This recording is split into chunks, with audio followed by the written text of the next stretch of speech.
तलाक। पत्नी ने ना जाने क्या किया था कि पति ने उसे मारने के लिए हाथ उठा लिया। हमेशा शांत रहने वाली पत्नी भी अब की बार इतनी अशांत हो उठी कि उसने भी अपनी चप्पल निकालकर पति की ओर फेंक दी। चप्पल पति के सर के पास से निकल गई। किस्सा यहीं पर ख़त्म हो सकता था, लेकिन पति ने अब इसे अपनी मर्दानगी का ही विषय बना लिया और बात आगे ही बढ़ती चली गई। उधर रिश्तेदारों ने भी आग में घी का काम किया। किसी ने कहा, जो औरत अपने पति को चप्पल से भी मार सकती है वो ना तो वफादार हो सकती है और ना ही प्रतिव्रता। ऐसी औरत परिवार ही नहीं पूरे समाज पर कलंक की तरह है। पत्नी के रिश्तेदार भी कहाँ पीछे रहने वाले थे। किसी ने कहा कि जो महिला के साथ मारपीट करते हैं उन्हें जेल भेज देना चाहिए।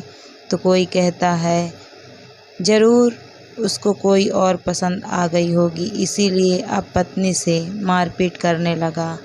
अब बात कोर्ट पहुंच गई। दोनों पक्षों ने एक दूसरे के खिलाफ केस फाइल कर दिया। पति ने चरित्रहीन होने का तो पत्नी ने दहेज और शारीरिक उत्पीड़न का आरोप लगाया। 2 वर्षों तक केस चला। इस दौरान दोनों पति पत्नी अलग अलग रह रहे थे। पति और पत्नी दोनों की आर्थिक स्थिति भी खराब हो चुकी थी।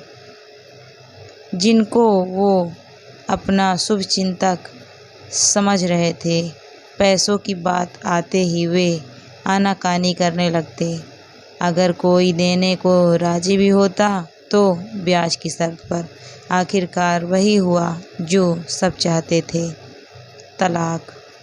अब हर कोई खुश था। दोनों पक्षों के रिश्तेदार, उनके माता पिता और दोनों के वकील। लेकिन 5 साल की शादी और एक सुंदर बेटी होने के बाद मिले इस तलाक से पति पत्नी शांत थे। कुछ देर बाद शायद इत्तेफाक से दोनों पक्ष एक ही दुकान पर चाय पीने पहुंच गए।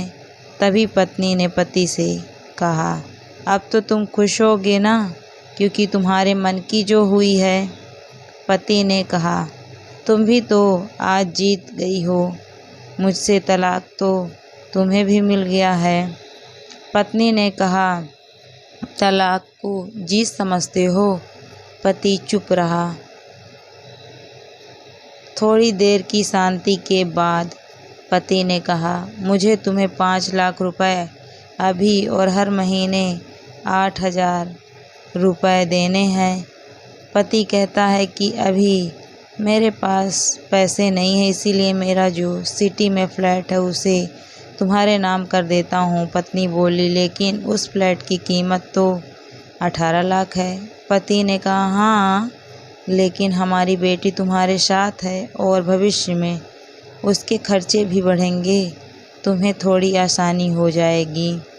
पत्नी ने कहा, नहीं नहीं, मुझे सिर्फ 5 लाख ही देना, और तुम हर महीने 8,000 रुपये तो देने ही वाले हो, मैं मैनेज कर लूँगी। अगर 5 लाख नहीं है तब भी कोई बात नहीं। दोनों कुछ देर के लिए शांत हो गए। पति सोचने लगा, कितनी भोली और समझदार है ये औरत, जो कुछ समय पहले तक मेरी पत्नी थी और अब अनजान। ये वही है जो कम से कम खर्चे में घर चलाती और पैसे बचाकर मेरे जन्मदिन पर हमेशा मेरे लिए नए कपड़े खरीद लाती। कभी बीमार हो जाती तो पैसे बचाने के लिए मुझे मालूम ना होने देती और फिर घरेलू नुस्खों से ही अपना इलाज कर लेती। लेकिन घर में कोई और बीमार होता तो तुरंत ही डॉक्टर के पास ले जाती। मेरी हिम्मत ही मारी गई थी कि मैंने अपनी झूठी शान के चक्कर में इतनी बड़ी गलती कर दी। उधर पत्नी के दिमाग में भी उथल पुथल चल रहा था कि वो अभी भी वैसे का वैसा ही है। पहले भी खुद से ज़्यादा हमारे बारे में सोचता था और अब भी वही कर रहा है। पता नहीं कौन सी मनहूस घड़ी में मैं झगड़ा कर बैठी। पति ने मौन तोड़ते हुए पूछा, अब तुम्हारे कमर का दर्द कैसा है? ज़्यादा तकलीफ़ तो नहीं होती? पत्नी थोड़ा मुस्कुराई और बोली, अभी भी होता है। तुम बताओ तुम्हारा स्टमक कैसा है अब? पति कहता है, अभी तो ज़्यादा समस्या हो गई है, क्योंकि अक्सर मैं इन्हेलर लेना भूल जाता हूँ।